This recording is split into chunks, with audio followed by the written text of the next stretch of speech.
Assalamualaikum warahmatullahi wabarakatuh. Perkenalkan, nama saya Fetri Nurfitriani dari kelas manajemen B. Di sini saya akan menjelaskan beberapa poin pertanyaan yang bertujuan untuk menyelesaikan tugas ulangan akhir semester ekonomi syariah. Pertanyaan pertama, apa solusi dari sistem ekonomi Islam dalam menghadapi pandemi COVID-19 di Indonesia?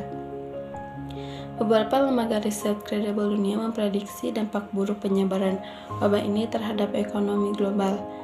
Untuk Indonesia sendiri, Menteri Keuangan Sri Mulyani Indrawati memprediksi pertumbuhan ekonomi dalam skala terburuk bisa mencapai minus 0,4%. Di antara bentuk upaya yang diserukan dan dilakukan oleh dunia untuk mengurangi penyebaran wabah ini adalah dengan social atau physical distancing. Namun, sayangnya gerakan ini berpengaruh pada penurunan aktivitas ekonomi secara keseluruhan. Sebagai negara dengan populasi muslim terbesar di dunia, umat Islam dapat memberikan peran terbaiknya melalui berbagai bentuk dalam ekonomi dan keuangan syariah. Peran ini diharapkan dapat mengatasi guncangan ekonomi yang terjadi dan seluruh masyarakat, khususnya umat muslim, dapat ikut serta berkontribusi dalam memulihkan guncangan tersebut. Di antara solusi yang dapat ditawarkan dalam kerangka konsep dan sistem ekonomi dan keuangan sosial Islam adalah 1. Zakat, infak, dan sedekah. Penyaluran bentuk langsung tunai yang berasal dari zakat, infak, dan sedekah, baik yang berasal dari unit-unit pengumpulan zakat maupun dari masyarakat. Khusus untuk zakat yang ditunaikan, penyalurnya dapat difokuskan kepada orang miskin yang terdampak COVID-19 secara langsung sebagai salah satu yang berhak menerimanya. 2. Penguatan wakaf. Penguatan wakaf uang baik dengan skema wakaf tunai, wakaf produktif, maupun wakaf lingkar sukuk perlu ditingkatkan.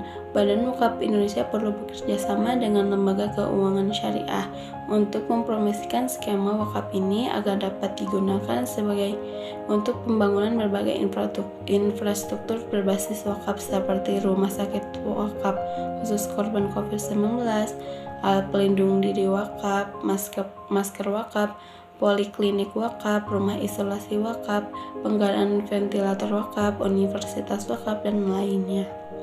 3. Bantuan modal usaha. Bantuan modal usaha unggulan saat krisis. Di tengah krisis, tidak sedikit sektor usaha atau usaha mikro kecil menengah yang berjuang agar tetap eksis. Usaha ini seringkali sulit bertahan karena keterbatasan permodalan. 2. Pinjaman qardul hasan. Permodalan usaha ini juga dapat diikuti dengan pinjaman qardul hasan.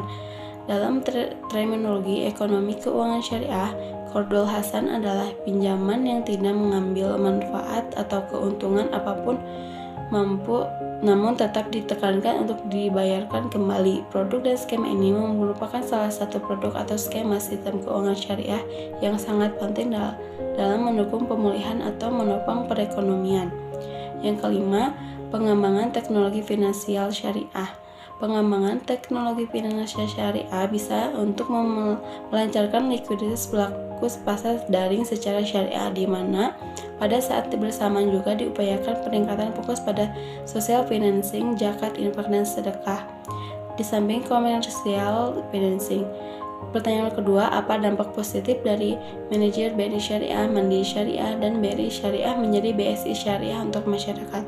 Dari sisi nasabah, merger BSI bermanfaat untuk meningkatkan literasi keuangan bank syariah, meningkatkan rata-rata penduduk Indonesia menganut agama Islam, sehingga penting sekali untuk masyarakat mengetahui tata cara menyimpan dana di bank secara syariah Islam.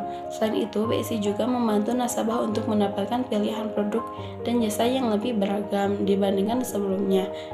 Yang pertanyaan ketiga, menurut Anda apa sistem ekonomi Islam dapat diterapkan di Indonesia? Menurut saya pribadi, penerapan dapat dilaksanakan sesuai dengan sistem ekonomi Islam karena di Indonesia sendiri mayoritas beragama Islam dan prinsip-prinsip dalam ekonomi Islam tidak menimbulkan dampak negatif untuk kalangan apapun. Mungkin cukup sekian dari saya, kurang dan lebihnya mohon dimaafkan. Wassalamualaikum warahmatullahi wabarakatuh.